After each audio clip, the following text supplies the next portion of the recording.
We are live for another episode of the Couch Warrior podcast. As always, I'm your host, Mike, and today we're going to be talking UFC 313. Solid card. Really looking forward to it. Already have a few bets, one really big one that I'm excited to talk about, and we can jump right into it in a moment. I'll catch up with the chat as always. Then I'll go over last week. We'll do a quick recap of UFC Vegas 103, and then we'll jump into the card, try to get us out of here not too late and not take too long, not take too much of your guys' time. All right, so last week went pretty well for the most part. For tracked bets, we did great. For my futures ticket, got a little bit hurt, but I will talk about that in a second. So in terms of bets, let's see. We had Asu Amabayev plus 205, 1 unit. Awful bet, never even close. Cop had him completely and utterly covered. It was a complete levels fight, and props to Cop, man, and anybody who bet him. That was a great bet. That was a great performance by him. And Asu has some work to do if he's ever going to be in title contention. Nasrat, money line, plus 240. I had a half unit on it. Look, whether he won that fight or not, it was a good bet. That was way too close of a fight for a minus, what was he, like Esteban was like minus 300 at one point. I mean, it went to split. He lost the first round clearly. I think we can all agree there. And I felt like Nasrat did enough in general to win the fight. I didn't think it was a robbery, honestly. I thought it was dicey and it could go either way. But that's the kind of spot where you want to have a 200 plus 240 dog. So glad I made that bet. Kept it small because I wasn't super confident. And I mean, Esteban showed why. He put out a ton of output. So I think I did well there. Then we had Hyder Emil plus 175, 1 unit cashed. Was very concerned in the first round. It looked like Hyder was struggling, but then he just did Hyder things. The dude just doesn't stop. And I think it's crazy that in this year of undefeated fighters losing their O's, right? Guys like Peyton Talbot, Umar Nurmagomedov, they're losing their O's. And then Hyder Emil with no skills. That's not true. He has skills, but Hyder Emil with this very sloppy style is continuing his streak, still undefeated, and just beat a guy who was undefeated in the UFC. So nice there. Sam Patterson plus 250, 1 unit. I knew he was going to win by nine. Nah, I did not. I thought he was going to win by sub. I did pick him to win outright, but that's not how I expected it to go at all. And great move for him to move up to 170. It was really, really good for his career, I think. And it's just kind of crazy that Danny Barlow. This is why I believe in jinx, because these things happen. Danny Barlow's corner goes, he's scared, and then like 30 seconds later, Sam Patterson knocks out Barlow. Telling you guys, jinx is real. I've always believed in jinx ever since I used to wrestle in high school, right? And my brother wrestled as well. He wrestled his freshman year in the same school as me. And I remember one of his matches. It was like a tournament. He was in the semifinals, and he's up on the kid by like 2 points, something like that, 3 points. And then there's like 3 seconds. Nah, I'm capping. There's like 5 or 6 seconds, maybe 10 seconds left on the clock. I go to my coach. I go, my brother's going to finals. Let's go. And then my brother just gets reversed, put on his back. It was like a Granby roll or something. Gets put on his back and then loses the match. And that was the day where I was like, I'm never jinxing anything again. So that's why I believe in jinx. Anyways, Ricardo Ramos, I had plus 370 for a half unit. It's not the worst bet ever, but he was kind of never really that close. He looked okay, but struggled with the pressure. So probably not a bet I would make again, but also not the worst bet I've ever made. Austin Lane, Mario Pinto over 1.5. That crashed and burned. I was pretty confident in it. And after the first round, I was like, I feel like we're probably going to hit it. And then boom, 40 seconds into the second round, fight ends. Then I had Brundage by decision for a quarter unit at plus 700. I knew I was screwed the second they did like the pre-fight video thing where they show like the fighters talking about the fights and whatnot. And Brundage is just like, this fight is not going to decision. And I was like, all right, well, there goes my decision ticket because he's not planning on it. And I mean, it was a very fun round. I know there's like the stuff with the whole mouthpiece and the ref and whatnot, but it was fun. And everybody all week, everybody's like, why are these two bums in the co-main event? That's exactly why. Because the matchmakers knew what they were getting, and that's why they made that fight and why it was a co-main. And then last bet I had was Lucas Almeida, Danny Silva, fight goes the distance, plus 140. It was on an island there. It happens. Sometimes it's a good thing. Sometimes it's a bad thing. Here, it was a good thing. It's one of those spots where I can 100% understand why people played the under, because it looks like it should go under if you consider everything. But that's like one of those spots where I like to go over if it's plus money, because these wars, sometimes they will go over when you have two guys who are durable. And I felt like Almeida's durability was being, like, people were like, oh, Fili knocked him out. He has no chin. Fili hits really hard and people always underrate it. And I just felt like his chin wasn't that bad. I didn't feel like Silva hit that hard. And I really didn't think Silva or Almeida would sub each other. So that's why I played it. And it turned out to be a very solid bet. So I'm happy with that. Overall, 4 units profit. I did lose on Asu Amabayev takedown props, lost about $100 there. That sucked. I thought even in a loss, he's got to get at least 3.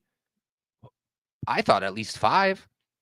No, not even close, man. He wasn't even close. And then, sadly, my Asu Amabayev futures ticket that I was so proud of is now dead. It was plus 15,000, plus 7,000.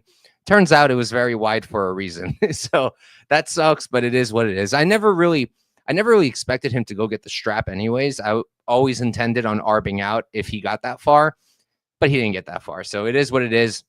Regardless, it was a good event. It was a fun card, and yeah, looking forward to this week. So let's jump into it. Let me pull up the fights. Let me catch up with the chat, and then let's do our thing. Daz in the chat. What's good, Daz? Thanks for tuning in, my brother. Gabriella69 in the chat. What's up, brother? Champ Bets. Let's go. Pay-per-view fight week, baby. Matt Smith. Honestly, everybody was so into the mustache. I did not expect that. I'm going to have to grow it back now and keep it around. It's just I don't know how it's going to go over at my job if I pull up with the stash, but hey, maybe it's worth the risk. John B. Maxwell. What's up, John? Let's go, Mike. Appreciate you. Love the insight. Appreciate you, man. And let's see. Scott McMillan saying, I'm glad I hit on Cody KO plus 220, and I put $25 on it as a solo bet. That was a good bet, man. I really thought that he was live for a decision, but it turned out that it was always Cody Brundage by knockout. And honestly, I do have to change up my opinion on him at least a little bit now, because there were opportunities there for him to take the door, to get out of there. I said that's something that he does. Said that he's a bad nail. And, it did kind of look like he gave up at one point, but overall, he pulled through, got through adversity. So I'm going to have to change up the Cody Brundage takes going forward. But all right, let's jump into this card. What's up, Raw Torque?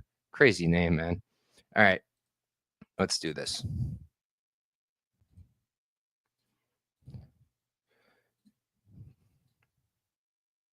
All right, there we go.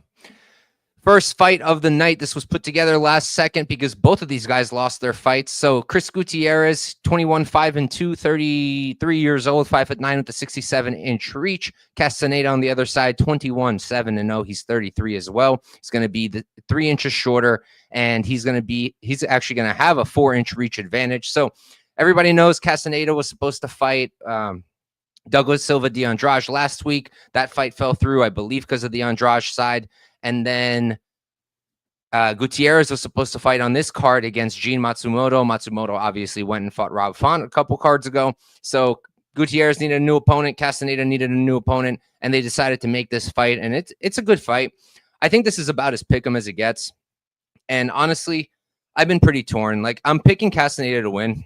I think he should be the favorite because, I think his pace is better. His output is better. And I think that he's the one with the grappling upside. So at a close line, I'm going to lean his way. I'm going to pick him. But, I could definitely see the argument for Gutierrez as well, because it's like, who's Castaneda really beating? No one that special. The guys he's beating, it's not like he's always blowing them out. Oftentimes, it's a close fight. And I never really rated him super highly. I think he's a solid fighter. I don't think he's a future champ or anything. And Gutierrez is a good fighter, man. He's a good striker. He had his moment where, the UFC thought they were onto something and they tried to hype him up and they brought him into the Munoz fight and then he lost. But he's a good fighter. He's got very good leg kicks, as we all know, as we all heard a million times. And I think that's part of the problem. I'll talk about it in a second. But I do think that, while Castaneda is the rightful favorite, it's a close fight. But let's get into it. So my main problem with Gutierrez, my main issue, is I think all of this, like, just obsession with the leg kicks, everybody talking about it. Oh my God, he's the most amazing leg kicker. He's so good with the leg kicks. He's so dangerous with the leg kicks. I think it got to his head major because you look at him early in his career in the UFC when he was on the come up and he was mixing it up. He was throwing a lot of leg kicks, a ton of them, but he was also throwing with the hands. He would have fights where he was, 40 leg kicks, 40 significant strikes to the head. So he was still targeting the head as well. He was mixing it up. And I think that's when he was at his best. When he didn't have it in his head that he's some kind of legendary leg kicker, he was a very good striker because he mixed it up. And you never knew, do I have to worry about my legs right now? Or is he going to go upstairs? Now, it's like all he does is leg kicks. He's fighting like Trey Ogden when Trey Ogden got to the UFC. He's just throwing only leg kicks. You look at his fights, like he's got 70 significant strikes, but 65 of them are freaking leg kicks. How do you go 5 rounds with Song Yadong, land 80 significant strikes? 8 of them were to the head. 70 something were to the legs.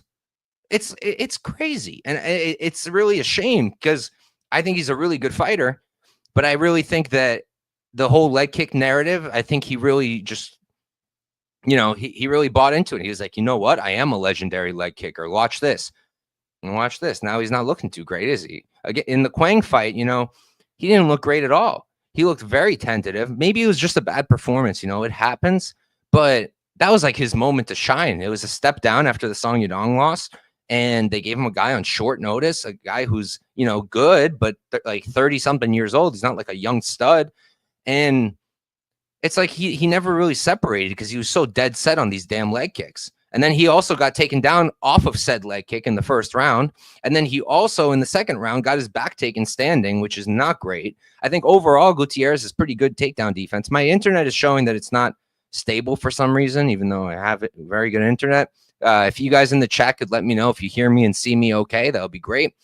But yeah, long story short, it's sad in my opinion. I feel like Gutierrez is a really good fighter, but I think that he's kind of ruining his own career right now because he just drank his own Kool-Aid and is like, yeah, I'm a really good leg kicker. I think that's a problem. And then with the Castaneda side, I think Castaneda right now with the hands is the better striker. He's a better boxer. He's going to throw the hands. He's going to have a higher output with the hands. And in general, he'll probably have a higher output. He can throw his own leg kicks. It's not like he doesn't know them. And on top of that, like he also has the grappling. And also he's a southpaw, which is going to help with the leg kicks, at least to an extent. I looked on Gutierrez's record. I wanted to see if he's ever fought a southpaw and what it looked like. And the only southpaw he ever fought in the UFC, at least, was Andre Ewell, which, isn't a crazy win. It's not super impressive, but he was able to land like 20-something leg kicks there with Ewell fighting southpaw. So I guess he can still have it, but I think that if Castaneda fights southpaw, which he normally does, he does switch, but I'd say primarily he's a southpaw. If he fights out of that stance, I think that can help him a lot. I think he needs to put Gutierrez on the back foot, watch those leg kicks, and just let it rip to the head because Gutierrez, he's so concentrated on the feints and the leg kicks. He's very defensively sound, but if you put him on the back foot, take away the leg kicks, I think Castaneda could really start to land on him, and I think he can mix in takedowns as well. Gutierrez does have good takedown defense, like I said. He does have good get-ups, but I think that Castaneda can at least land a few takedowns, score some points that way, and I wouldn't be shocked if he could take the back or something or put him in some kind of bad position because Quang did it standing. So it's just a shame because I feel like Chris really could be something. But now at 33, after the Pedro Munoz loss, I feel like things have kind of just gone downhill for him. And yeah, for me, it's Castaneda as the pick. But if either guy becomes enough of an underdog, like a plus 125, I'd be fine with either guy because at the end of the day, even though I said all that stuff about Gutierrez, I do still think he's good. And if he does mix in the hands, because he's a great striker with the hands, he can do it. When he does it, like if he does come in here and he mixes it up and he's not just throwing 99% leg kicks, he's mixing it up, he's going to the head, he's throwing hands, then I think he very well can win this fight. I think he can stuff those takedowns. And I do think overall he's a better striker than Castaneda, and Castaneda's pretty hittable. So I think it's a winnable fight for Gutierrez. But like I said, I'll take either guy at plus 125. I'd be fine with it. I guess I prefer Castaneda because of the wrestling upside on top of everything.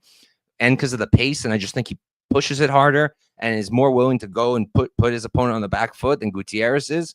So that's why I lean his way. But like I said, I'm fine with either guy as a solid dog. Right now, it's about pick 'em. I think that's accurate. Gutierrez is what? Minus 105. Yeah, I don't have much interest on anything right now.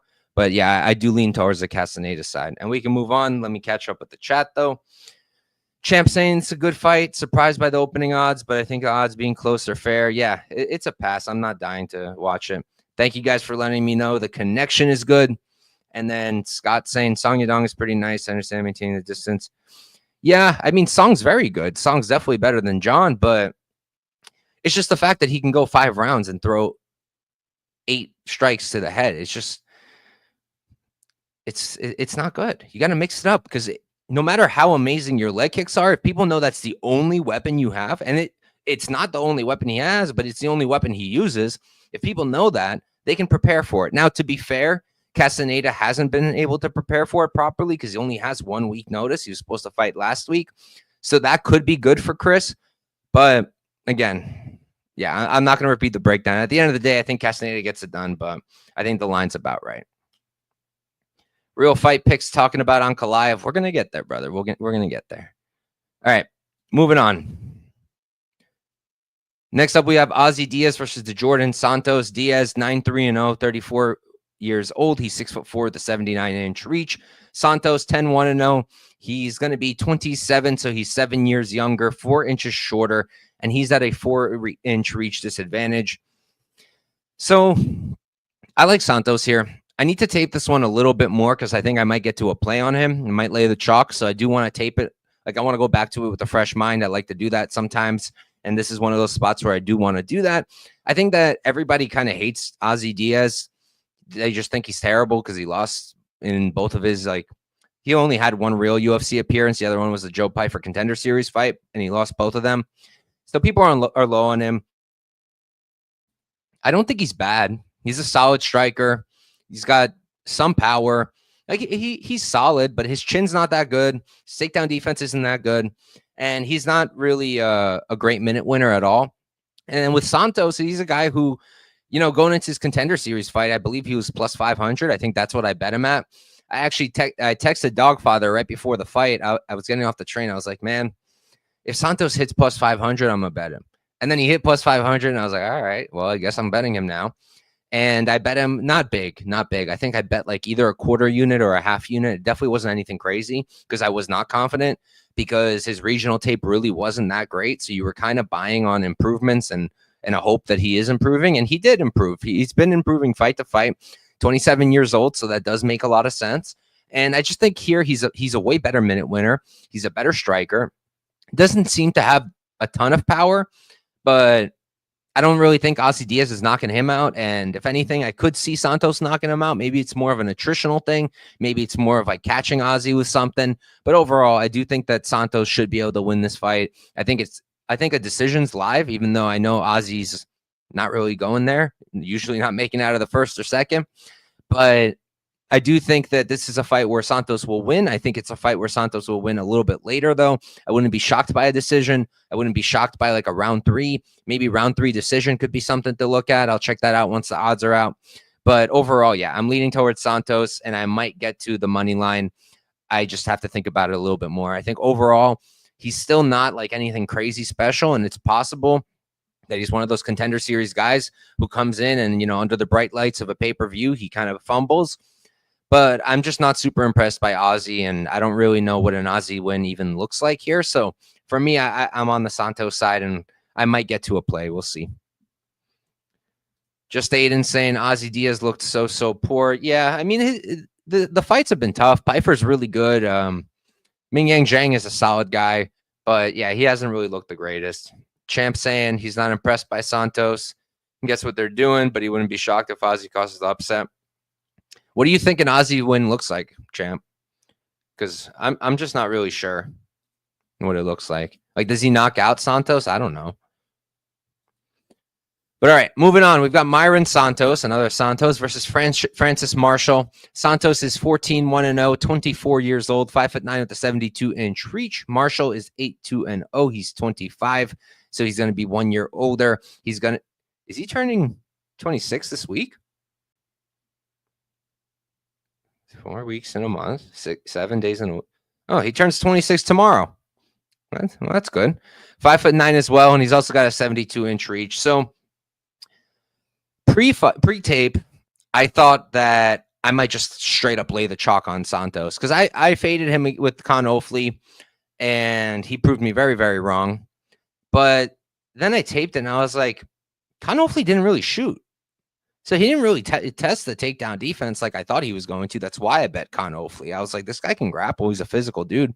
And Santos has historically struggled with grapplers, but nah, Khan didn't even try. And then Santos just put him out. His striking is very, very good. And then I'm going back to look at his takedown defense, and like you go to the Edwin Cooper fight, and Edwin's good. Edwin's a solid fighter. I don't know if he's as good as Francis Marshall, but I don't think he's super far from him either. I think he's a good wrestler, maybe even a better pure wrestler than Marshall. Not the same level of jiu-jitsu, I don't think, but in terms of wrestling, he's a good wrestler.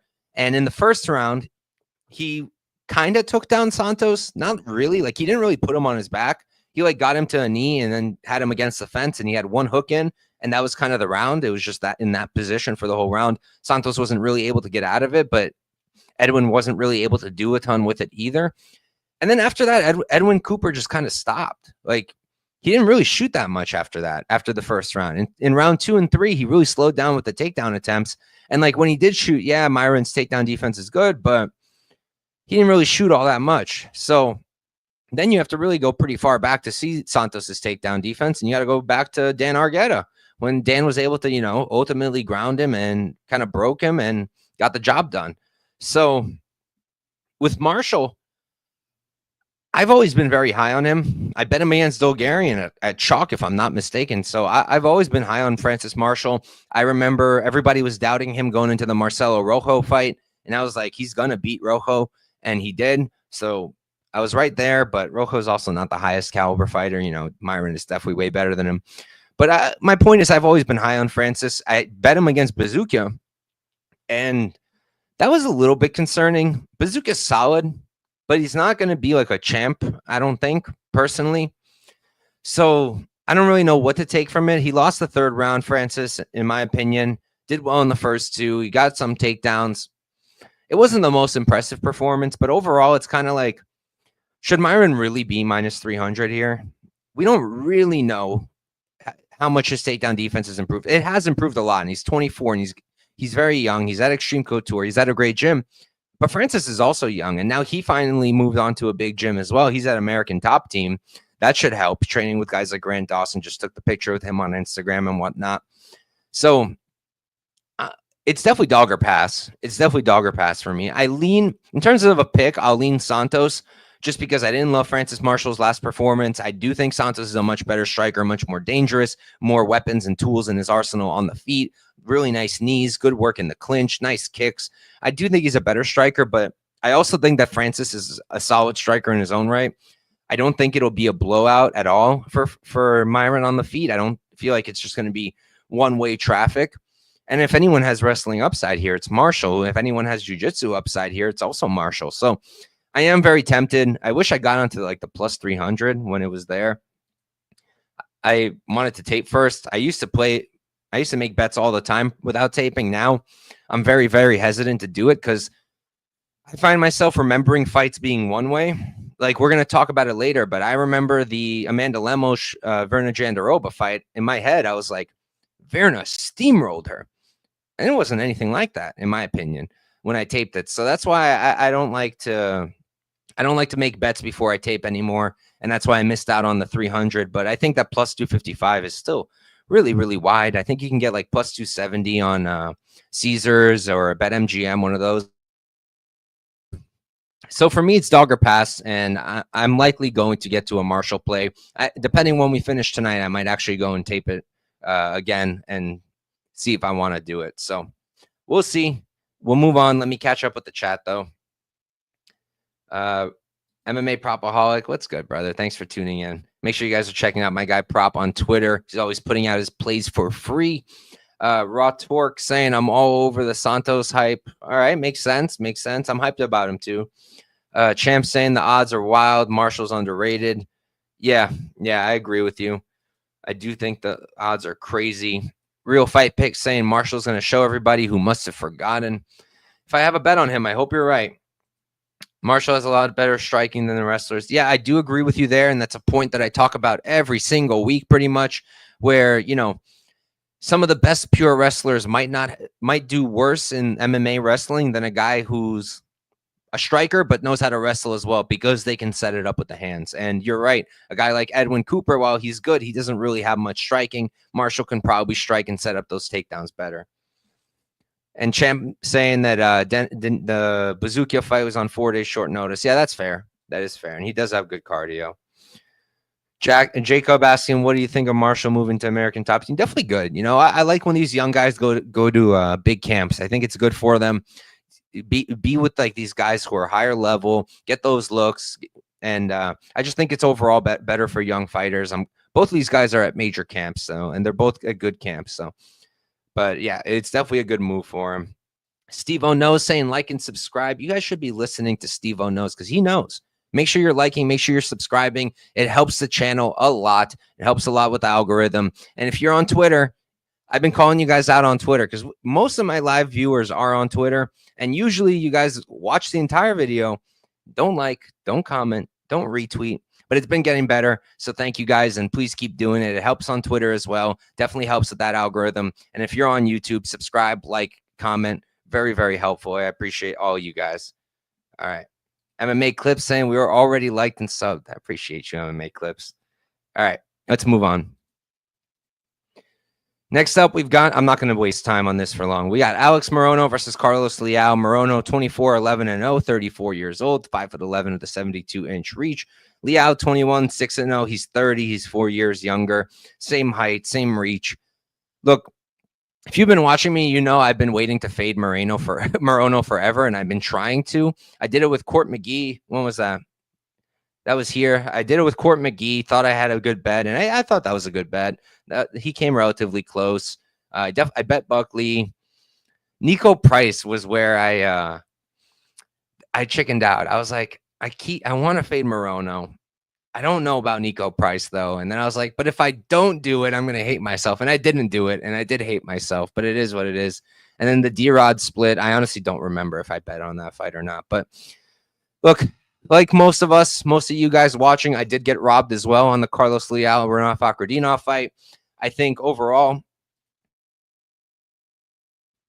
even at his peak, even at Alex Morono's peak, I still think Leal would beat him. Personally, I was just never high on Morono, period. He's good with the pace and the pressure, but other than that, I always thought that his striking was sloppy. I thought that he was incredibly hittable. I thought that his grappling was super overrated, and my opinion still stands. So I would have bet him against him at his peak, at his prime. Now, I don't really have a chance to bet him because Leal's minus 700, and I don't really know what to do with that. You could do props like, I think he probably knocks out Morono. I think the durability is starting to go. But Morono's a durable guy. He does take shots pretty well. So I don't know if Leal's going to knock him out. It's minus 150, so I'm certainly not playing it. I don't lay chalk on props like that. Maybe like a Leal round 3 knockout, round 2 knockout, maybe something like that. Maybe like a Leal round 3 decision, depending what the odds are. But I'm probably going to save my money and not bet on this fight. I think Leal cooks.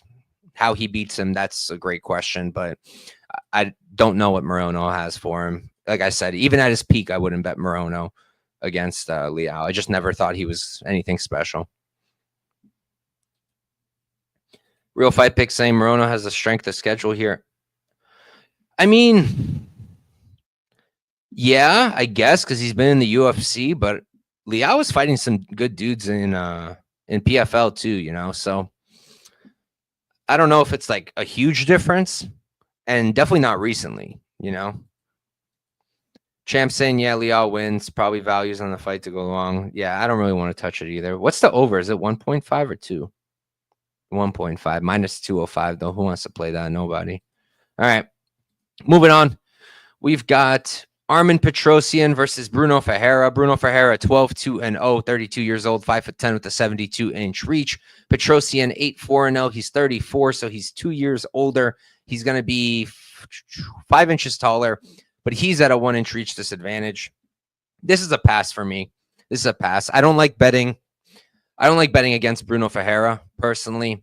It's just a stressful experience. I'm pretty sure I had Gregory Rodriguez in a parlay when they fought, and it just freaking nuked G-Rod, knocked him out. That sucked. Did I bet Phil Hawes against them? I might have. I might have. That's when I was already I was always on the Phil Hawes train, and I started to get off of it once I realized the chin really was done. So I don't remember if I ended up betting him there. I know it was like a close line, but yeah, Bruno Ferreira, he's a Hulk. He's a tank, but he runs out of gas. He's very gassy. He slows down. His last fight was a pretty poor look. He's a good striker. His output isn't the best. He's a bit of a counter striker. He can kind of wait to counter sometimes, but he's a solid striker. And his grappling's all right. His counter grappling's very good, but it's not like he has to worry about that here. Petrosyan is not going to shoot, and if he does, that would be stupid. Ferreira would definitely stuff it. I thought his takedown defense looked really good, and his get-ups looked really good against G-Rod in particular. Once he slows down, yeah, but again, Petrosyan's not shooting. And then offensively, Ferreira can grapple a little bit. Doesn't go to it a ton, but he's a decent grappler. But I think for the most part, Petrosyan's takedown defense is really good. I mean, he's one of these guys who his entire career, that's kind of all he's had to in MMA. That's all he's had to train, because he came in with the striking experience already. He was already an elite striker when he started MMA. So he kind of just had to catch up the grappling. And that's what he was doing the entire time, was training wrestling. And you can see that his takedown defense has improved a lot. He'll still struggle with elite grapplers, but I don't know if Ferreira is considered an elite grappler. I wouldn't really put him there. And it's also like, okay, maybe in the first round he can get him down, but does he have the cardio to do it for 3 rounds? I don't think so. And Petrosyan at range is going to be a much better striker, much cleaner. I think he's way more well-rounded, much just smoother on the feet, much better output. He won't just wait to counter the whole time. He's going to lead exchanges. So I do like Petrosyan to win, but do I want to lay minus 150 against Bruno Ferreira, who only really needs 1 or 2 shots to finish a fight, and he does have some wrestling upside? Nah, I don't really want to do it. So I'm going to pass. I don't really see anything that's kind of making me interested in this fight. So I'm going to probably stay off of it. I'll see what the books give me for, like, you guys know I like my round 3 decision props. Maybe that might be something with Petrosyan, because he's not really a crazy power guy. If he finishes anybody, it's going to be attritional. And Ferreira seems like he's got a good chin on him, so I don't think he's getting knocked out early, but I can see him gassing and getting finished late. So I think round 3 decision could be a nice way to maybe get a better price on Petrosyan, but we'll see. We'll see. I'm not dying to make a play here, really. This fight is good. We got Rei Tsuruya versus Joshua Van. Tsuruya 10-0 undefeated. He's going to be 22 years old, 5'6" with a 68-inch reach. Van 12-2-0, 23. So he's 1 year older. He's going to be 1 inch shorter, and he's going to be at a 3-inch reach disadvantage. Is this the first time Van's the older guy in a UFC fight? Pretty sure it is, which is crazy because he's 23, but Rei is 22. So this fight's hard for me, and it's partially hard for me because I've been fading Josh Van pretty much his entire career since he got to the UFC. I didn't bet Zalgas against him, no, but I did bet Bunez. I did bet who's the Peruvian guy? Kevin Borjas. I bet him. I bet Bunez. I bet Johnson, so that cashed. I did not bet Charez, and I did not bet Van there. I stayed away. And then I did bet Djorden, and I went pretty hard, and I was very, very confident that Djorden would school him on the mat. I felt like, yeah, sure, Van has improved his grappling. I'm sure he has, but he's been training his grappling since he started MMA pretty much shortly after. And that's not saying much because he's been doing MMA for only like 3 or 4 years. So when going into that fight, I was like, could he have really caught up to Djorden's wrestling in that period of time? And I did not think he could. And especially because he's not really training at a major camp. He's at 4 Ounce Fight Club. His best training partner is probably Daniel Pineda. So I didn't really feel like he was getting enough looks to improve the takedown defense and the get-ups. And man, was I wrong. I was very wrong. In the first round, yeah, Djorden got the takedowns. But after that, it got really hard. And he had a hard time holding down Van when he did get him down. And Van just did a really, really good job. And that's when I was like, this dude's legit. I'm not fading him anymore. And then they give him freaking Rei Tsuruya. Pre-tape, I was like, I'm sticking to my guns, not fading Van anymore. And then I taped it, and now I might end up with a Tsuruya bet, to be honest. So, look, in terms of a pick, I'll stick with Van because his takedown defense has improved a lot. He is a much, much better striker, much more comfortable striker. I think his cardio is better, and his pace is just something else, and his output is insane. Every single fight, he's landing like 100 significant strikes, and his body work is really, really good. And I think the gap on the feet is really, really wide. But here's the issue. Yes, he's been training the grappling. Yes, he's improved the grappling. But preparing for traditional wrestlers who are shooting single legs and double legs is one thing. That, okay, yes, you can do that, and you can get really good at it, at defending that kind of stuff. But a guy like Tsuruya, you don't really see him shooting singles and doubles all that often. He's doing a lot of throws and a lot of trips, and they're not traditional either. They're very, very funky. And I just don't know how Van could possibly prepare for that. And even with a few months, I don't know how he could prepare for that. I don't know what training partners you bring in for that. So, and I don't think he has them at 4-ounce fight clubs. So even though he's improved the grappling, I don't know if he's going to be able to stuff the kind of wrestling that's going to come from the Tsuruya side. And I also don't know if he can handle it once it's on the ground. Like, he's shown very good submission defense ever since that loss, when he did get subbed in the regionals.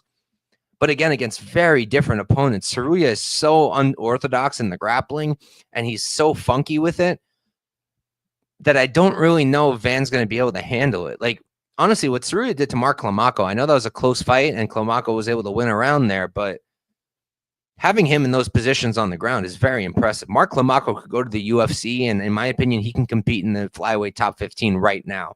And that's what I think. I think Klomako is very good. So that was a really impressive win, considering Tsuruya was like 21 there.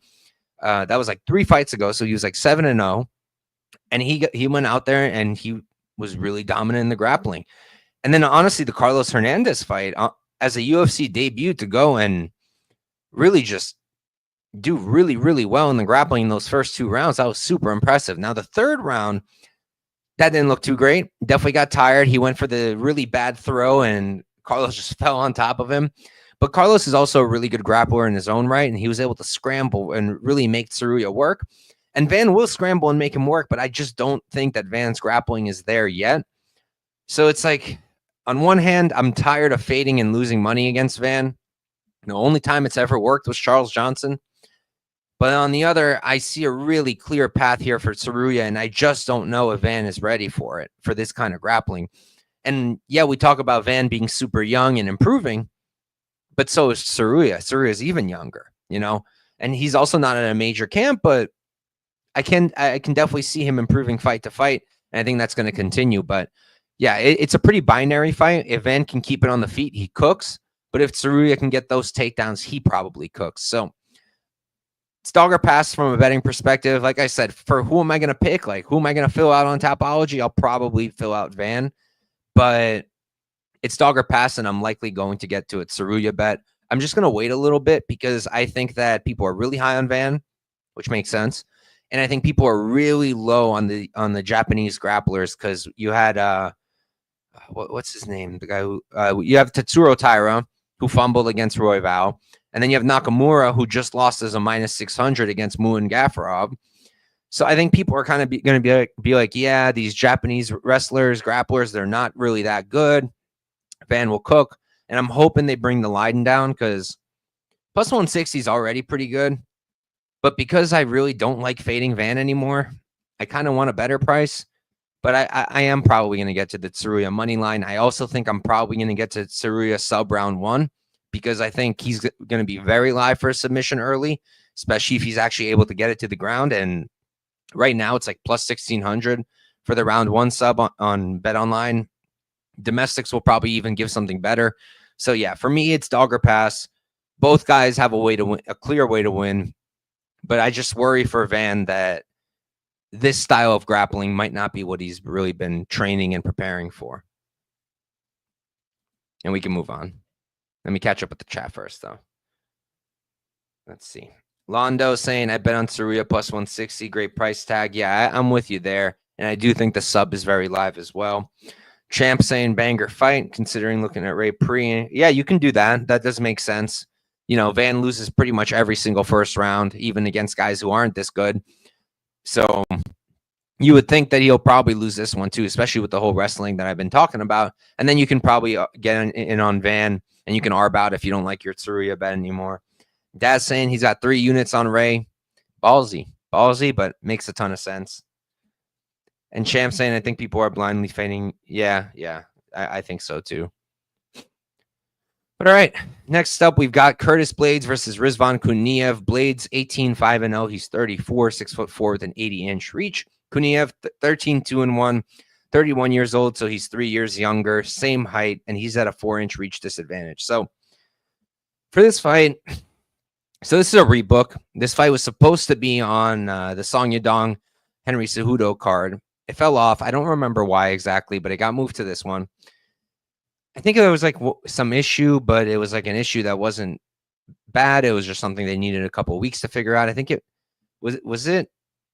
I think it was like might have been like a visa thing, but I don't know.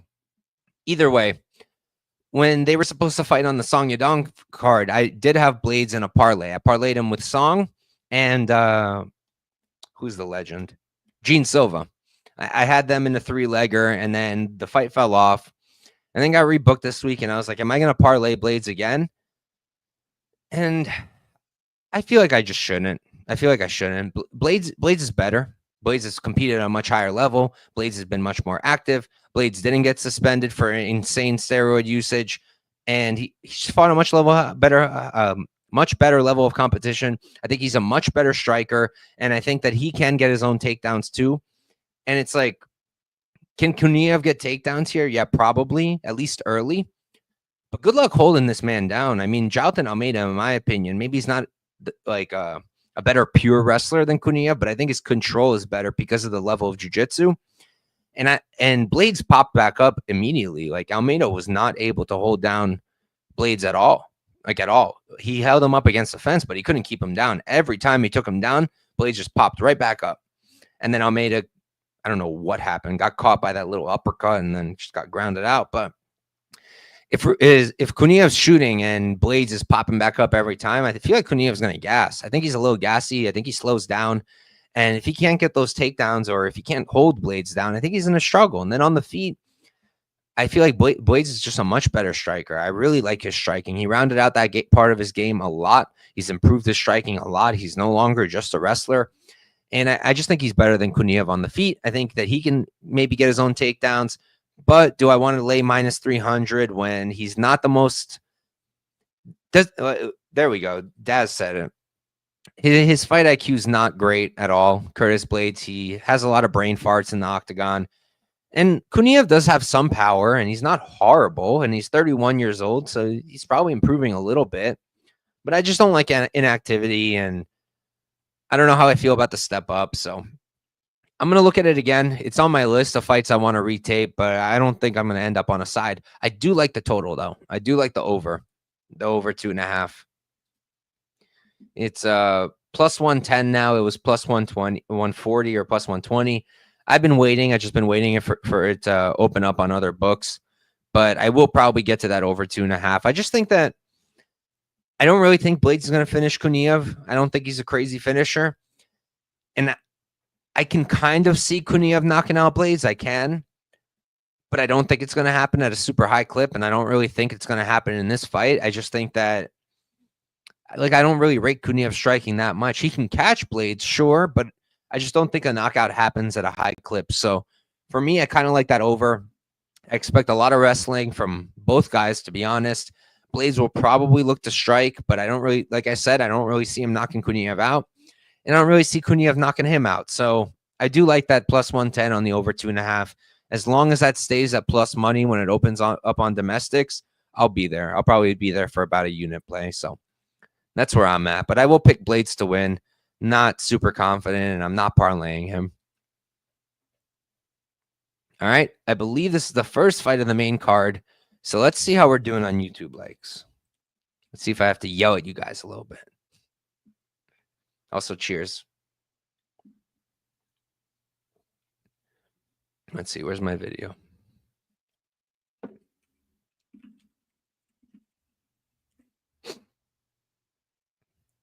All right. We got 29 of you on YouTube and 20 likes. Okay. I can't hate on that at all. Thank you, guys. Appreciate all of you. If you're watching, though, and you haven't liked, please make sure to like the video. It really helps. And throw in a comment. Throw in a comment. Tell me how stupid I am, or how smart I am, or how handsome I am. Always open to those comments. Thank you guys all for watching and supporting, guys. Real talk. All right. First fight on the main card, King Green. That's so funny that it's King officially. King Green versus Mauricio. Can you imagine him pulling up in like Bobby Green fashion, you know, with all his chains and whatnot, looking swaggy, pulls up to the name changing office and is like, listen, guys, I want to change my name to King. Can you imagine being the dude helping him fill out the paperwork? But anyways, King Green versus Mauricio Ruffy. King Green, 32, 16 and 1, 38 years old, 5'10" with a 71-inch reach. Ruffy, 11-1-0. He's 28. He's 10 years younger, 1 inch taller, and he's going to have a 4-inch reach advantage. I like Ruffy here. Surprise, surprise. He's like minus 400 or 500. Line realistically is probably wide. If he doesn't knock out Bobby, this is going to be a close fight. Ruffy's a cleaner striker. Ruffy's probably more defensively sound. Ruffy hits harder, but I always worried about his minute winning. I don't know how good of a minute winner he is. Like against James Lontop, yeah, like I know he didn't do the greatest because he slowed down a bit, but Lontop's tough. Lontop's durable, and he just kept coming, and he was able to have some success. But I just feel like overall, Ruffy's not like, you go back to his Contender Series fight, right? Against what was his name? Magomed. And Magomed didn't even really wrestle there. He did a little bit, and Ruffy was able to stuff it, but that was on the feet, and I felt like Ruffy was down going into the third, and I had money on Ruffy. So I was concerned, but he ended up getting the win. He got the finish, but that's what I'm saying is I just don't know if he's that good of a minute winner. And if Bobby Green's chin does hold up, that's a huge if. But if it does hold up, I could see him making this a very competitive fight because Bobby's a really good striker in his own right. He's a little bit unorthodox because he keeps those hands low, and they come up really fast from really awkward angles. So he's able to do that really well. And he does roll with the punches well, too. And his output is very, very good. You know, I always think back to the Rafael Fiziev round 3 where he looked phenomenal against a really good striker in Rafael Fiziev. So if he doesn't get knocked out, it could be competitive, but it's a big if. Ruffy does hit really hard. He's a sniper. He finds that target really clean. And I do think that Bobby's durability is starting to go. So I just don't know if Bobby can last here. And that's why I'm going to go with Ruffy. And that's why I don't really have much interest in Bobby Green dog shot. So I'm going to pass, I think. Let me see what the props look like. So I feel like Fight Ends ITD is nice, but it's pretty Ruffy dependent because I really don't see Bobby knocking out Ruffy. So I don't know if I want to do that. And then Ruffy knockout is plus 100. Like, I don't hate that. I don't hate it. But again, sometimes Ruffy could be a little tentative, a little slow to start. He wasn't in the Malarkey fight, but that was also Malarkey. You know, he's fine. But I don't know if I want to lay. I don't want to like just plus 100 on the knockout. He probably gets it. Like that's the thing. Normally I wouldn't bet a prop like that, but I feel like he probably gets it. So I'm kind of tempted in the Ruffy knockout, maybe like a round 2 or 3, but I wouldn't be super shocked if he did in the first either. So I'm trying really hard this year not to throw away money on props, and I'm getting a little better at it. I think I'm getting a little better at it, but yeah, I think I'm just going to pass here. I think I'm probably just going to pass. If I like, maybe if I'm in dire need of a parlay leg, maybe I'd throw in Ruffy. I don't hate it, but yeah, I'm not really dying to play him here either. I'm down to wait and see and get more out of Ruffy before I start taking big positions on him. All right, let's see what we got in the chat. Let's see. Okay, Chronic Combat Conversations in the chat. What's up, Chronic Combat? Make sure you guys are checking out their channel. 2 really dope guys, TB and Guru. Love them. Make sure you're checking out their stuff. And they're saying I'm smart and handsome, and they're right. I am. All right, MMA clips talking about the Van fight, saying, yeah, but like I didn't see anything on his Instagram at least. And I mean, I just don't know if a camp like 4 Ounce Fight Club is getting somebody who could really replicate Tsuruya, but maybe. Let's see. Daz saying Ruffy for the KO too. Maybe, hopefully they told him to cash his KO too. Maybe they did. Let's see. Champ saying I wanted to get a green bet, but I just can't at this point of his career. Yeah, I'm probably gonna. It's either Ruffy KO or pass for me. Just Aiden saying he's a prop master. You got to give me your bets then, man. If you're the master. Dravi, what's up, Dravi? Make sure you guys are checking out Dravi, one of the sharpest in the space. He tailed all my dog shots last week. He copied me on everything. He copied me on Asu, copied me on Hyder, copied me on Sam Patterson. I'm kidding. He didn't copy me on anything. But he also did really well last week. Make sure you guys are checking him out on Twitter. And then he also has a YouTube channel, Beat the Line Broadcast. Really, really dope show. And it's in my rotation of podcasts that I listen to personally. Him, Pegasus, and Key 3. I like their stuff a lot. Make sure you're checking them out. All right. Moving on. This fight I'm hyped to talk about. We've got Amanda Lemos versus Iasmin Lucindo. Lemos 14-4-1, 37 years old, 5'4" with a 65-inch reach. Lucindo 17-5-0. She's 23, so she's 14 years younger, which is significant. She's 1 inch shorter, and she's at a 1 inch reach advantage. So I'm kind of a Lucindo hater. I guess that's a fact at this point. I am a Lucindo hater, I think. It's not that I hate her. I'm just not sold on her at all. And I feel like people hype her up like she's some kind of second coming. And I've just never understood it. Like, people talk about her like she's some kind of, I don't know, future UFC champion. Like what are we talking about? I just, maybe I'm blind. Maybe I'm just completely missing it. Maybe I'm just stuck in my ways. But I think that Lucindo is incredibly overrated.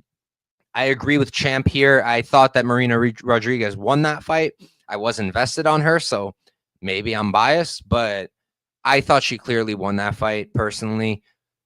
And if she did lose it, you know, I think that was a lot also because Marina didn't have the best fight IQ in that fight, and I felt like she made a lot of mistakes. It's like, I really don't know, what is Lucindo good at? Like, if we're so hyped about her that we're making her a favorite over Marina Rodriguez, we're making her a favorite over Amanda Lemos. So at this point, we're saying she's like in the top, she's like top 5 worthy or close to it. And it's like, okay, so what is she amazing? What is she so good at? Is she a good striker? No.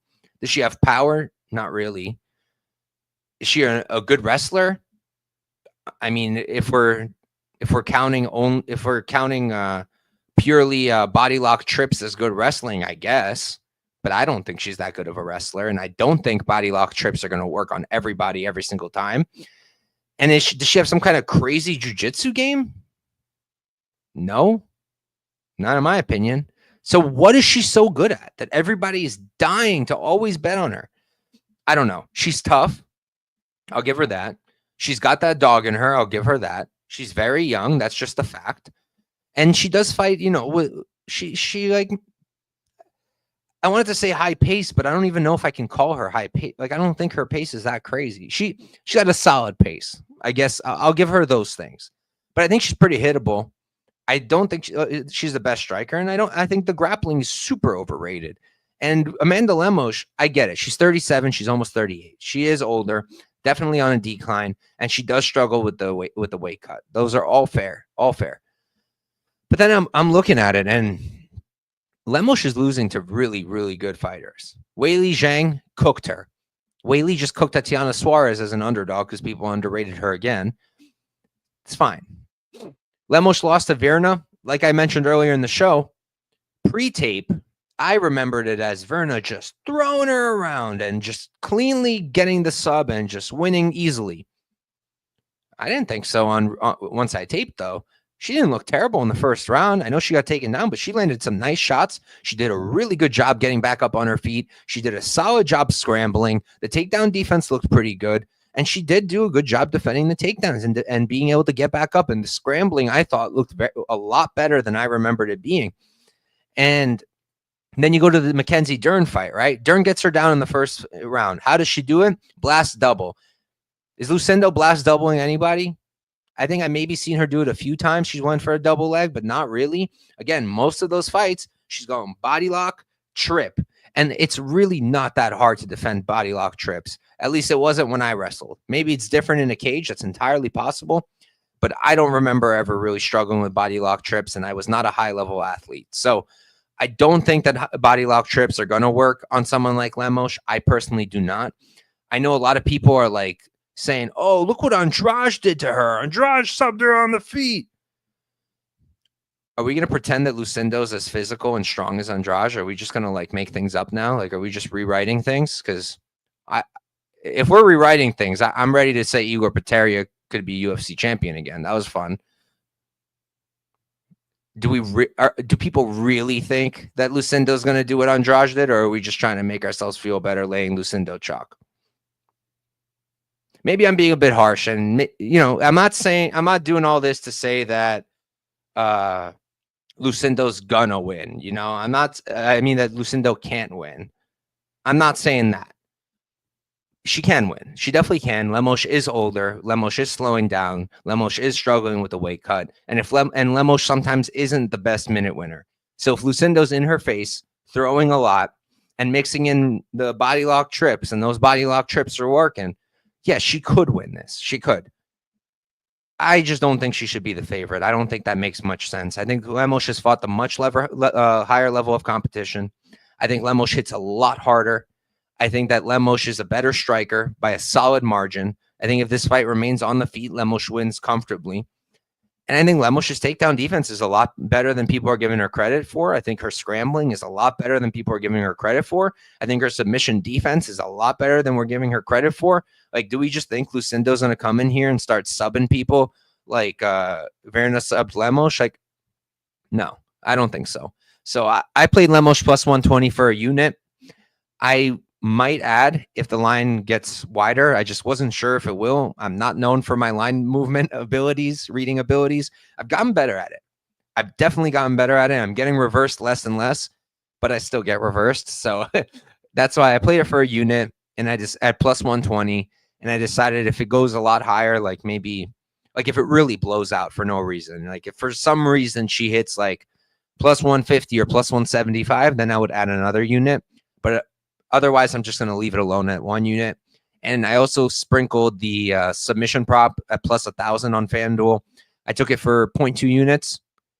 Nothing crazy. I just think she has good front chokes, and I think Lucindo is very sloppy with the way she comes in for the wrestling. Even when she's going for those trips, like her head won't be as low, but it's still kind of out there. The neck is still kind of out there, and Lemos could wrap it up. So I just sprinkled a little bit on the submission prop, and the money line I think is good too. And I think she's probably wins by decision. So yeah, for me it's Lemos. Maybe Lucindo proves me wrong again, but at least if that happens, I'm definitely going to get a good fade spot, because if she beats Lemos, they're gonna have to give her a high level opponent, and I don't think she's beating like the top 5 people in this weight class. I just don't. All right, let's see what the chat's saying, and then we'll move on. Let's see. Dravi's saying he doesn't have a great read on this fight. That's fair. Definitely makes sense. Tristan saying, what's up, Tristan? I don't know if I said what up to you yet. Lucindo losing to Uregi. I mean, Uregi's just got a bad chin, but she's still a good fighter, so I wouldn't go that far. Dravi saying he played Lucindo against Rodriguez, and now he's not betting her again here. Why, you don't want to go head-to-head with me again, Dravi? Let's see. Champ saying Lucindo's path has to be the wrestling and grappling. Is he convinced? No. Yeah, I'm with you there. Lucindo by arm triangle. I mean, if Lemos holds on to the gilly, it might be there, but I don't think Lucindo's jiu-jitsu is that good. I don't. Lemos competitive with Zhang on the feet. If Lemos gets to the cage, could see her struggling with the trips. Maybe. DG. I don't like those kinds of comments. I agree with MMA clips. There's no reason to trash other cappers here. Let's see. Lemos does have some pop, that's for sure. Yes, she did get caught by a woman who's more ripped than probably most of us in this chat. Probably all of us. She's more pound for pound, definitely. So I just don't think Lucindo's got that physicality at all. Maybe I'm wrong, but that's where I'm at. Let's see. Lemos might be a play. Yeah. I mean, after the after weigh-ins, it could be a good move, but I just wanted to get in case the line did move towards Lemos. Just Aiden thinks she's going to struggle in the clinch. It's possible. I just don't think Lucindo's that physical. Lemos has a killer guillotine. Yeah, that's what I'm thinking.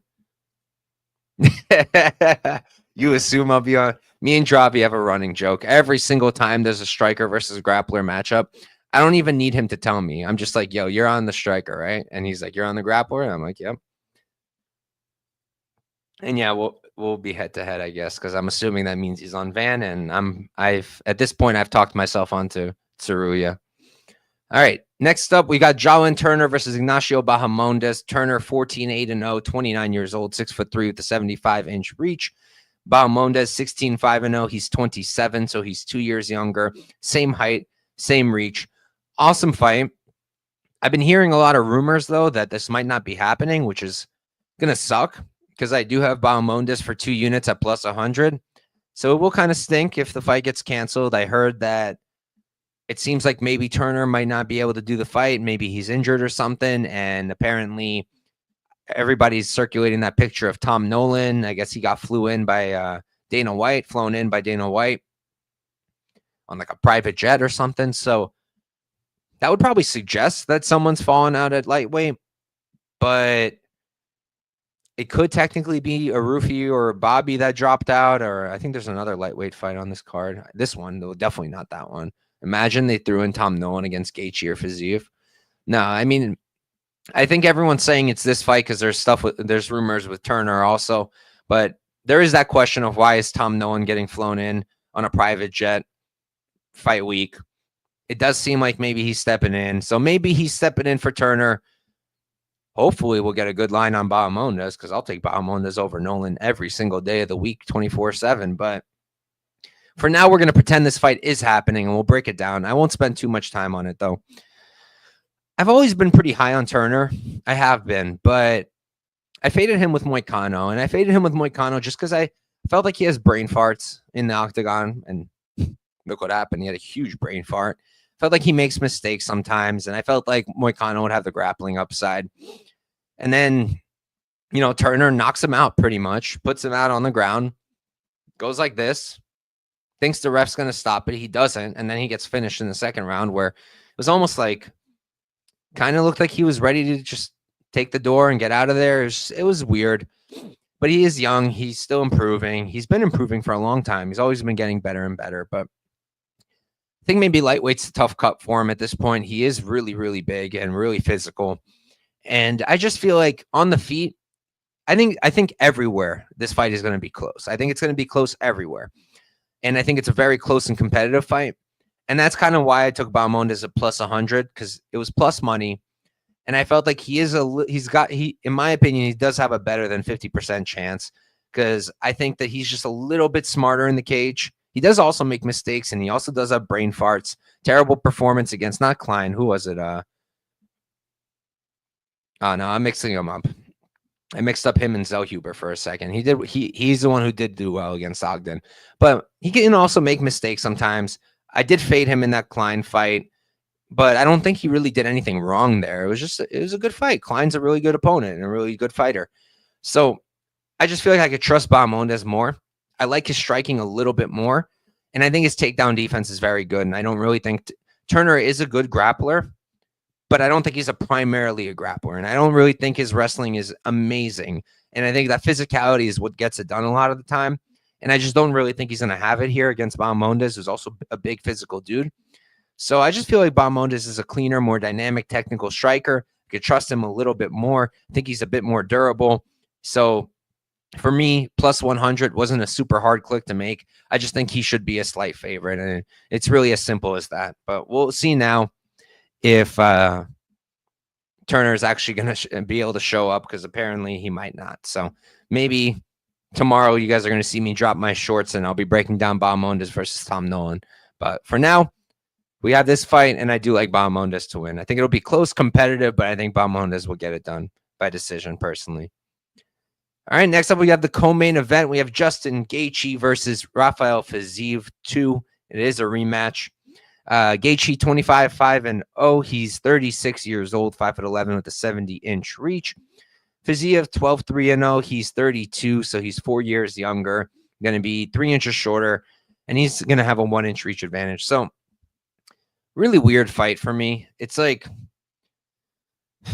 on one hand, it's really weird, kind of bizarre that Justin Gaethje's the underdog when he won the first fight. He's the one who was supposed to be on this card. He's not short notice. He was preparing for Dan Hooker, who's not the same fighter, but I guess similar in that he's a striker. But it just seems weird, that he's the underdog after winning the first one, and he's the one who's not on short notice. And Fiziev's coming in on short notice after a really big injury after the Gamrot fight, which was a year and a half ago now, almost. So it's strange. But at the same time, it's like, do I want to bet Gaethje when he just took a crazy beating from Max Holloway, got knocked out? Like, does that mean that he's done? Like, does that mean the chin's done? Just because he got knocked out like that? I mean, he took a lot of damage, and the damage added up, and ultimately he got put away. But does that mean his chin's gone, or did Max just have a crazy performance? I kind of think that Max just had a crazy performance. I don't really think I'm ready to say that Gaethje's got a bad chin or anything like that. And with Fiziev, Fiziev's really good. He's just been inactive, and I'm worried about how he'll look off of the injury. It's really that simple, After watching the first fight, it's like, if you put away all the intangibles, if you just look at the fight, Gaethje should be favored. He won that first one. It was very close, but he did win. So he should probably be a very slight favorite. Then you have all these things. You have like Gaethje taking that beating from Max, not looking the best, getting knocked out. But then you have Fiziev, who's been out for a long time with a really bad injury from the Gamrot fight. I think it's best to just pass, personally. I think it's just best to pass. I feel like it could really go either way. I wouldn't be shocked if either guy won. It's just that simple. And I think it's a really close fight. There's red flags on both. I think both sides have significant red flags. And do I want to lay chalk on Fiziev? I lean Fiziev. I just think he's cleaner. It's really that simple. I think he's cleaner, and I think he's more durable. That's really it. That's why I lean his way. But I don't know if I can lay chalk on him. I don't know if I can lay minus 150 on him when he did lose the first time. He took a really bad injury in the Gamrot fight, and then he's been out for a year and a half. I hate inactivity. It's not his fault. He had to heal, but facts are facts. So I can't really lay the chalk, but then do I want to take the dog shot on Gaethje? Not really, because even if his chin is fine, even if his chin is 100% fine, and that Max Holloway loss means nothing, because very well might. Max is elite. He's one of the best to ever do it. So to lose to him isn't that big of a deal. If the chin is fine, he very well could win this fight. He very well could just do what he did in the first one. Close, competitive, land a little bit more often, a little bit more significant, and win. So yeah, I'm passing. I'm passing on a money line side. It is on my list of fights to retape. And I mean, we'll see just how out of hand the line gets. I didn't really expect Fiziev to be minus 155, so maybe not. But yeah, I think I'm just going to pass. I kind of like if the fight goes, the over 2.5. I know we're all saying Gaethje's chin is done, but again, I'm not sold on that. I'm not really sold on that. Max knocking him out after landing 200 significant strikes and breaking his nose in the first round doesn't really mean a ton to me. So kind of like that fight goes. I think Fiziev's durable, and if I'm right that Max Holloway loss doesn't really mean his chin's gone, then Gaethje's also still durable. So fight goes might be the way I play it, at plus money, plus 100. Otherwise, I'll probably pass. I'll think about a Gaethje shot if the line gets crazy enough, but I lean Fiziev. I just like his striking more. I think he's cleaner, faster. So yeah, I'll pass though for now. Let's see what we got going on in the chat, and then we'll move on. Just Aiden saying Justin worries me. He's always my favorite fighter, but I don't know if his chin will hold up. That's the big question this week, right? Champ saying he's nervous about the short notice. Ramadan. Yeah, I also thought he won the first one, to be honest, but I try not to. I don't say robbery or anything like that because it wasn't. It was a close fight. Is he Muslim?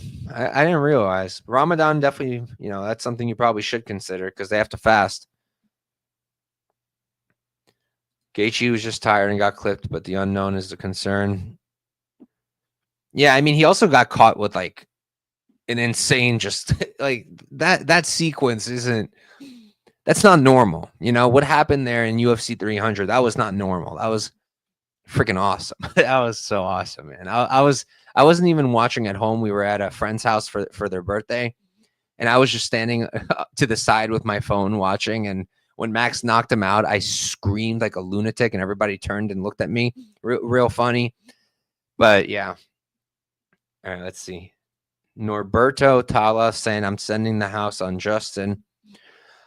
Makes sense. I can see it.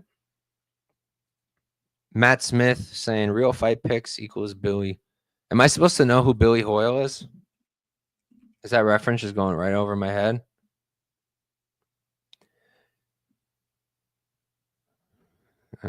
Interesting. It's a basketball guy. Okay. Gaethje lost the first 2 rounds the first time. Fiziev early, Gaethje late. Fair enough. Yeah, that was it was so crazy, man. Definitely a highlight reel moment. Looking forward to the show on Thursday. It's an event in my house. Nice. All right. Let's move on to our main event because we got a lot to talk about here. And I already know I'm going to get so much hate this week, especially on my shorts. If you guys watch my shorts, most people who watch them, they don't even register. Like, they don't even register that I have a full-on podcast and like I do weekly things. Like, one guy, forgot what fight it was. I picked a favorite and he's like, oh, good job picking favorites. Wow. And I'm just thinking to myself, like, do you watch my content?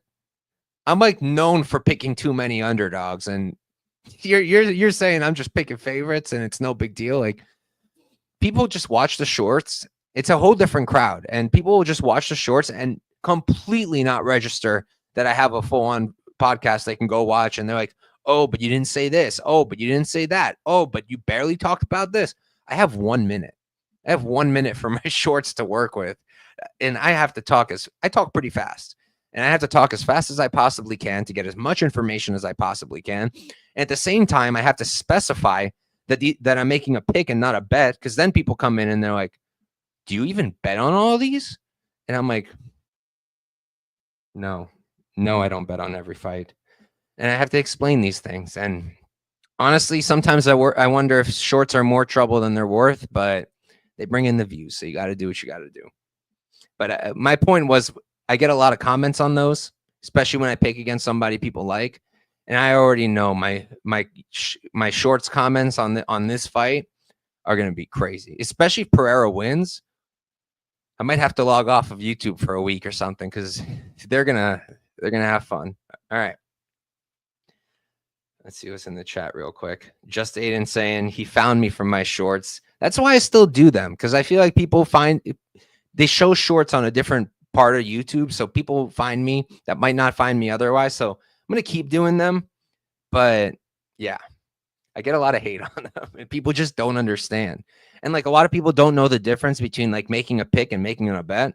So like, I'll pick, like, say I picked like a minus 500 favorite, but I bet the dog, and then the dog wins. They'll be like, haha, you were wrong. And I'm like, well, I did bet the underdog. And they're like, oh, so you're betting opposite what picks you're giving out to people? And I'm just like, I don't have enough time in 1 minute to explain every single time that a pick doesn't mean it's a bet, and that implied probability is a thing. Like, I just don't have. Yeah, enough of my ranting. Let's see. Dravi saying, have you seen the hate on? If you guys want some comedy, pull up on Twitter and go look at Dravi's free post when he picked Ankalaev. One guy didn't even register what a free bet means. Like, I guess he thought free bet meaning it's a lock. Like, I think he thought Dravi was saying this money's free. And he got so mad at Dravi. He's like, free bet? What?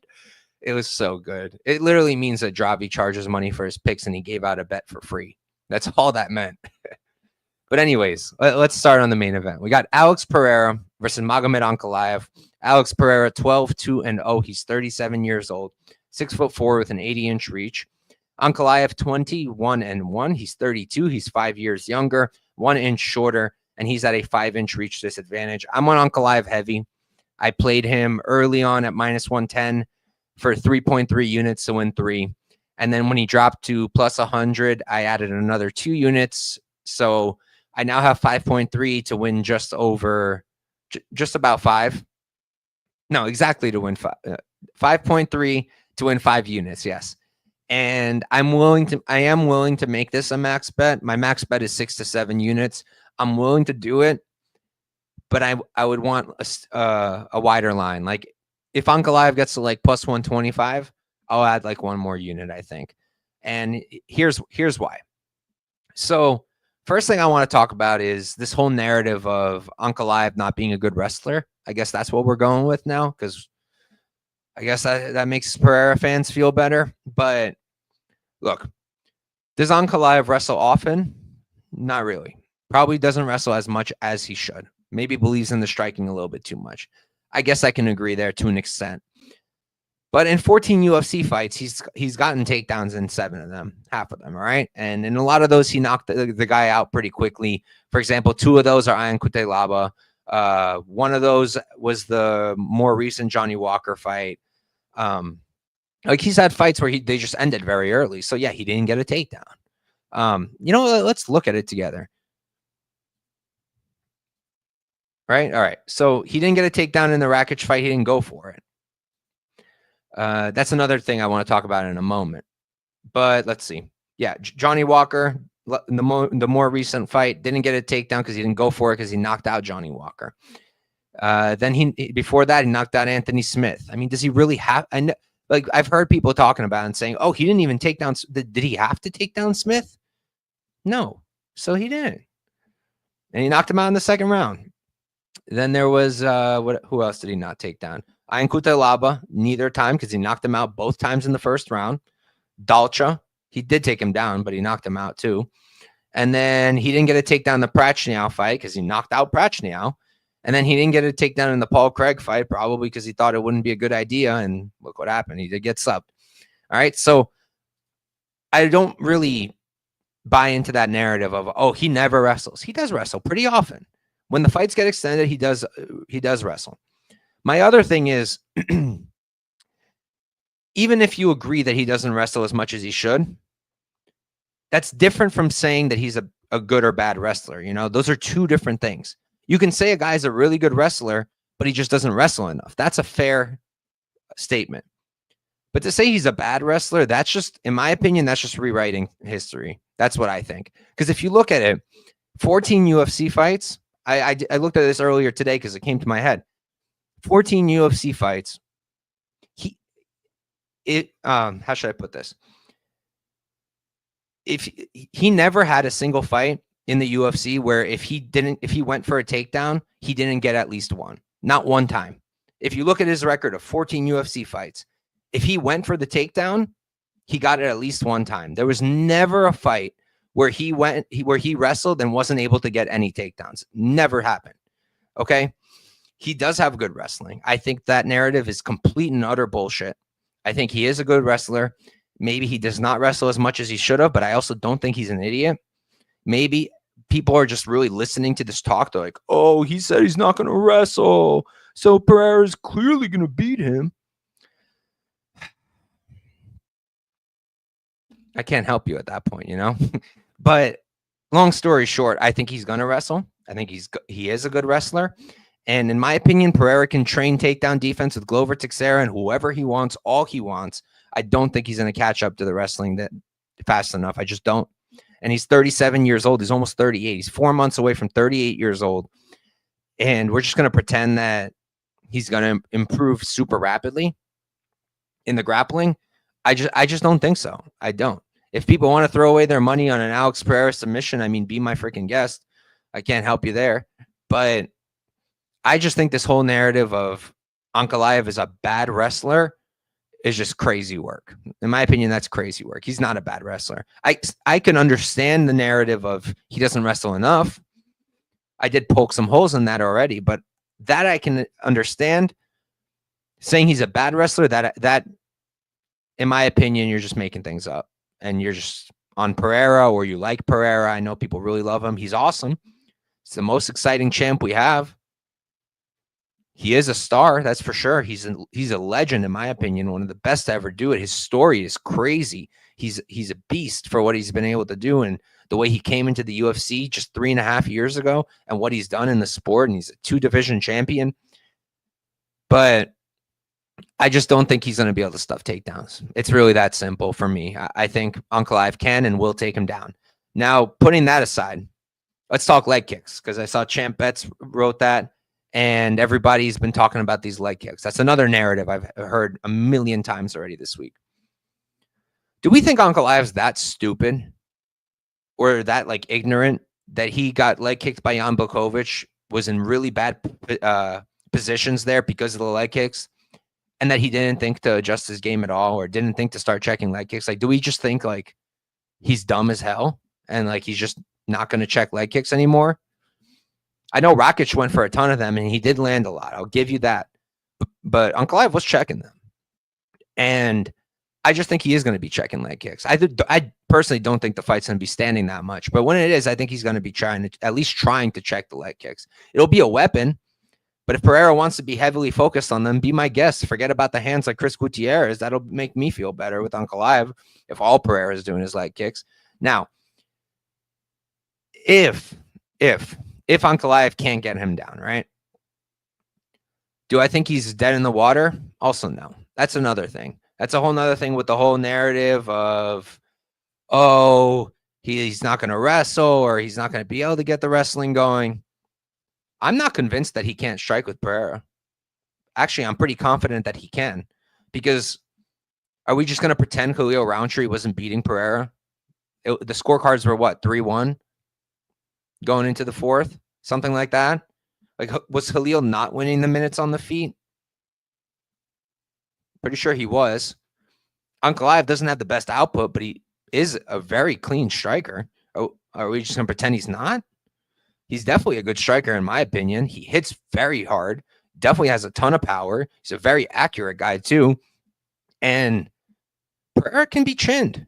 In my opinion, Pereira's durability isn't the best.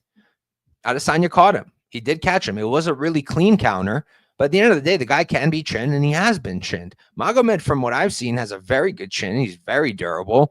And I think he's more durable than Pereira. Now, he hasn't really fought someone like Pereira. He hasn't. He hasn't fought someone who hits like him, or who's so smooth. Like, when Pereira's on, he's on. That last round with Khalil, he looked incredible. But I just think Ankalaev can compete. I don't want him to. As a guy who has 5 units on him, I don't want him to stand on the feet and do that for 5 rounds. I would prefer that he doesn't. But I'm not going to go and rip up my ticket if he can't get the takedowns, because I still think he can win. I think he can knock out Pereira. I think he can outstrike him. Maybe not over 25. Probably not. But I think he could be competitive. And like I said, I think Ankalaev is the more durable of the two of them. I think Ankalaev has the wrestling upside. And if you put everything aside and you still think Pereira, he's way better, Ankalaev this, Ankalaev that, the guy with the wrestling upside, whether you think he uses it or not, it's there. The guy with the wrestling upside, the durability upside, good striking, he's the guy who's the underdog. You're going to, like, dog odds on that. In my opinion, that's a must play. So for me, Ankalaev is a good spot here. I'm feeling a lot like, the vibes I'm getting are very similar to when I max bet Merab. Everyone gave me crap for that one. Everyone said, you're going to max bet Merab against Sean O'Malley? What? He's going to get cooked. Sean's going to go to the body. That worked. Same thing happened with Bilal. I didn't max bet him, but I went, for me, 2 units on a plus 225 or whatever he was. That's not common for me. Got a lot of hate on that one. And here I'm getting similar vibes. I think Ankalaev is going to get it done. Knock on wood, because I do believe in jinx. And all this to say, like, I'm not saying, God forbid, I would never say anybody's a lock. I think Pereira 100% can win this fight. If Ankalaev doesn't come in here and doesn't look to wrestle at all and is eating all those leg kicks, yeah, Pereira can win 100%. But I think the rightful favorite is Ankalaev. I think he should have been favored. I think a minimum of like 55 to 60% Ankalaev. would have been the correct line, and it's not. So that's why I made my play, and that's why I went pretty heavy, because for me personally, those odds are just wrong. And I'm not an Ankalaev fan. I mean, does he really have a ton of fans? I don't know any. It's not that I love the guy and I get super, like, if we're talking about who I like more, I like Pereira a lot more. Love the dude. He's awesome. But I don't bet on guys I like. I bet on guys who I think will win, and when the number's wrong. And I just think that the number here is wrong. I think that there's way too much upside on Ankalaev to make him an underdog. He's also the younger guy. Even though he's been in the UFC much longer, he's the younger guy. Wrestling upside, whether people want to deny it or not, that's up to them. But I see it, and I think he can compete on the feet too. So I like Ankalaev here.